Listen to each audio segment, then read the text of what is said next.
तर hi friend, नमस्कार. तर चला माझ्या नवीन रेसिपीमध्ये तुमचे खूप सारे स्वागत आहे. तर चला आज आपण बनवणार आहे अशी मिरची आणि सॉस. तर तुम्ही बघू शकता.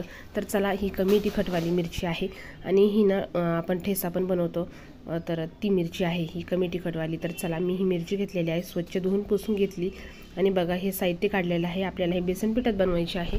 हे बघा, इथं मीठ काढून घेतलेलं आहे, इथं ओवा काढून घेतलेला आहे, हातावरती कर्श करून मी ओवा ठेवला होता.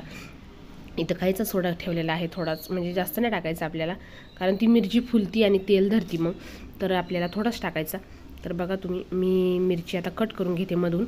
तर बघा, अशी मधून कट केल्याच्या नंतर ना आपण हे मी थोडंसं मीठ घेतलेलं आहे एका झाकणामध्ये काढून, बघू शकता तुम्ही. आणि हे मीठ ना आपल्याला थोडं थोडं थोडं थोडं टाकायचं यामध्ये, जास्त मीठ नाही टाकायचं, म्हणजे खारट नाही लागली पाहिजे तर ह्या हिशोबामध्ये. कारण आपण वरतून सर्व काही मसाला वरतून असतो आणि बेसन पीठही असतं, तर त्यामुळे. तर तुम्ही बघू शकता, तर मस्तपैकी मी हे मिश्रण तयार करून घेतलेलं आहे. जास्त पतलं नाही बनवायचं आपल्याला, थोडंसं घट्टच ठेवायचं, म्हणजे मिरचीला लागलं पाहिजे ते. तर बघा तुम्ही, इतकी छान लागते ना ही मिरची, खूप छान लागते. आणि तुम्हाला तर माहिती आहे आपण काकडा मिरची तळतो म्हणून, पण काकडा मिरची नाही, ही पण मिरची खूप छान होती आणि खूप टेस्टी लागते, कमी तिखट असते आणि खूप छान लागते पण. तर बघा, मी अशी टाकून घेतलेली आहे आणि टाकून घेतल्याच्यानंतर कढई थोडी छोटी झाली होती असं वाटत होतं मला, कारण मिरची खूपच लांब लांब होत्या.